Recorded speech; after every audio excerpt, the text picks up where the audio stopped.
Coucou tout le monde, c'est Maud, je vous retrouve pour un nouveau point lecture. Je vous présenterai dans celui-ci Multiversum, le tome 1 de Leonardo Patrignani aux éditions Gallimard dans leur collection Pulp Fiction. Je vous parlerai ensuite de Wallbanger d'Alice Clayton aux éditions J'ai lu. Puis on reste dans la romance avec Never Never de Colleen Hoover et Taryn Fisher aux éditions Hugo Roman dans leur collection New Wave. Et pour terminer, je vous parle de Welcome to Harmony de Juan de Dios Garduño. Je suis désolée, je le fais de tête parce que je n'ai pas le livre là maintenant. Aux éditions Eclipse.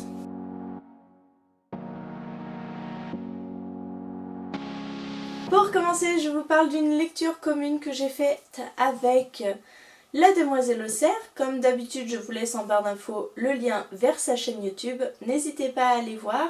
Alors, ce livre-ci parle d'univers parallèle. Voilà, je vous le dis direct parce que quand je l'ai commencé, je le savais déjà. En fait, nous suivons Alex qui vit en Italie et Jenny qui vit en Australie depuis 4 ans. Ces deux-là ont des sortes d'absences assez régulièrement. Et au fil des ans, ils se sont rendus compte qu'ils communiquaient l'un avec l'autre. Donc ces absences se reflétaient comme une sorte de communication étrange par la pensée entre ces deux êtres, jusqu'au jour où Jenny, pendant une de ses absences, arrive à lui dire où elle habite. Alex se lance alors dans un voyage de plus de 2 jours pour aller à sa rencontre en Australie. Sauf qu'au jour et à l'heure où ils se sont donné rendez-vous, ils sont pourtant bien là, mais ils ne se voient pas. Je ne vous en dis pas plus, je vous laisse découvrir ce livre qui a été assez compliqué de mon côté ainsi que du côté de la Demoiselle au cerf. Je vous explique, en fait, l'histoire n'est pas si compliquée que ça au début. On comprend. Donc ce que je vous ai expliqué, ça se passe peut-être dans les 100 premières pages. Ensuite, on comprend très vite que on parle d'univers parallèle. Mais j'ai trouvé que c'était très fouillis. C'est ce qui est ressorti de cette lecture. On a de très bonnes idées, sauf que comme elles sont amenées, c'est très compliqué à lire. On nous donne des informations à certains moments qui vont nous servir pour plus tard, mais pas forcément à ce moment-là. Enfin, j'ai trouvé que c'était vraiment c'était brouillon, tout simplement. On a cette histoire des univers parallèles, on a aussi une histoire de futur, de prophétie, enfin on mélange peut-être trop de choses. Néanmoins, la fin est très intrigante. Donc j'ai quand même envie de continuer cette saga qui est déjà terminée en 3 tomes. Et voilà, j'ai quand même envie de la continuer. Bon, après une lecture trop prise de tête, je me suis tournée sur un incontournable. Je pense que ça allait me vider la tête et j'ai bien fait puisqu'il s'agit de Wallbanger. Et c'est une romance érotique, je préfère prévenir. Et j'ai passé un très bon moment avec cette lecture, voilà, c'est léger, c'est pas prise de tête. Nous suivons Caroline qui vient d'emménager dans son nouvel appartement. Elle s'y sent bien, elle est heureuse, sauf que dès la première nuit, son voisin va la tirer du sommeil puisqu'il va cogner contre son mur lors de débats amoureux qui vont faire énormément de bruit, donc voilà, ça va la gêner. Elle laisse passer, sauf que le lendemain, la nuit à 2 h du matin, et ben il remet ça avec une autre personne. Et ainsi de suite, jusqu'au moment où elle n'en peut plus. Un soir, elle peut plus, elle n'en peut plus. Elle va sonner chez lui pour lui dire d'arrêter un petit peu ses conneries et de tenir compte du voisinage. Et elle va enfin rencontrer ce voisin qui est quand même, comme tous les stéréotypes de la romance, hyper bien foutu, hyper mignon et très sexy. Voilà, j'ai bien aimé la relation qui se nouait entre les deux personnages et pour une fois je suis hyper contente parce que ça va doucement. On croirait pas comme ça avec ce genre de thème. Mais ça va très doucement, leur relation prend le temps de s'installer, c'est ce que j'ai apprécié, j'ai bien aimé. Par contre, le petit bémol c'est que ça prend énormément de temps, mais alors toutes les scènes de sexe qu'il n'y a pas eu au début, J'ai l'impression que l'auteur l'a mis dans les 10 dernières pages. Ils ne font que ça, c'est des vrais lapins. Donc c'est un peu ça le petit bémol que j'aurais à mettre. Au lieu de parsemer un petit peu de scènes de sexe, de machin, non, c'est tout à la fin et un petit peu lourd à lire. Mais bon, c'était une bonne romance, je ne suis pas sûre de lire la suite parce qu'il y a une suite.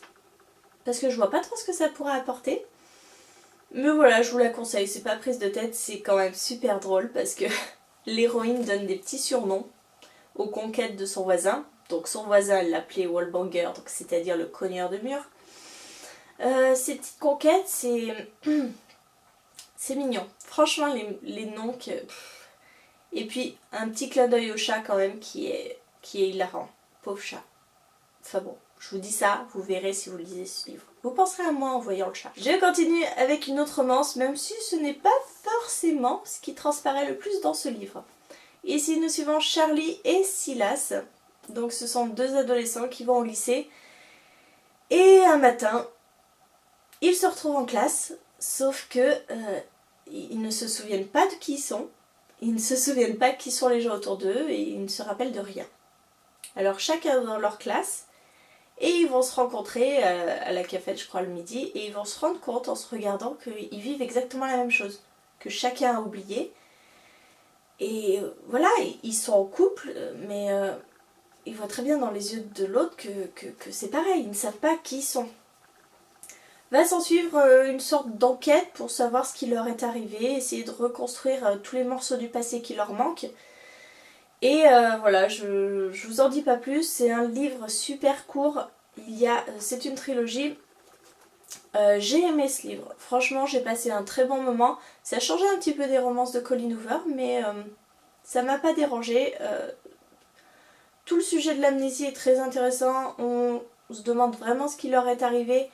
Et puis la fin donne envie de se ruer sur le tome 2, quoi. C'est trop intriguant pour le laisser passer. Et le dernier livre que j'ai lu, il s'agit de Welcome to Harmony, c'est un livre de zombies.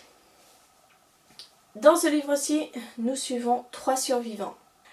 L'un de ces survivants vit dans sa maison, il vit avec son chien, il est porté sur la boisson, voilà, il est exclu et en fait, en face de chez lui, vit un père et sa fille.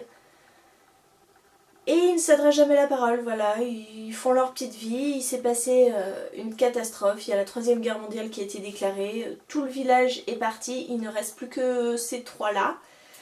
Et voilà, ils essayent de survivre tant bien que mal en vidant les commerces, en vidant tous les magasins à proximité, les maisons, etc. Sauf que c'est bien plus compliqué que ça, puisque des zombies, des sortes de zombies vont apparaître et leur survie va vraiment être mise en jeu. J'ai lu ce livre fin octobre, donc c'est pour vous dire que ça date vraiment. Je ne l'ai plus en ma possession parce que je l'ai prêté, tout simplement, il est entre les mains de quelqu'un d'autre. J'ai bien aimé cette histoire, même si le début est très long.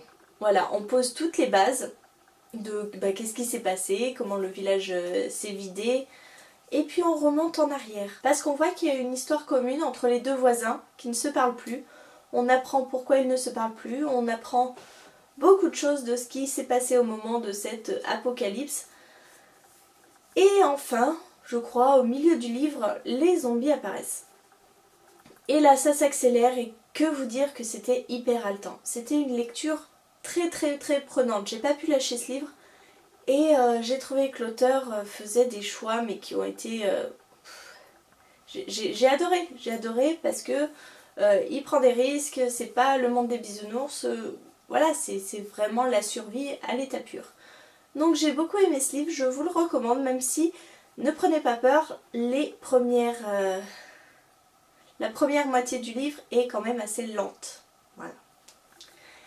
Voilà, je vous ai parlé de ces 4 lectures assez différentes quand même. N'hésitez pas en commentaire à me dire si vous avez lu un de ces livres, ce que vous en avez pensé peut-être. Et je vous invite à regarder aussi dans la barre d'infos les chroniques écrites que j'ai faites, puisque on s'exprime peut-être un peu mieux à l'écrit qu'à l'oral, c'est moins dans l'instant, donc c'est plus réfléchi. Et sinon je vous fais des gros bisous, je vous souhaite une très bonne journée, de très bonne lecture et je vous dis à très bientôt pour une nouvelle vidéo.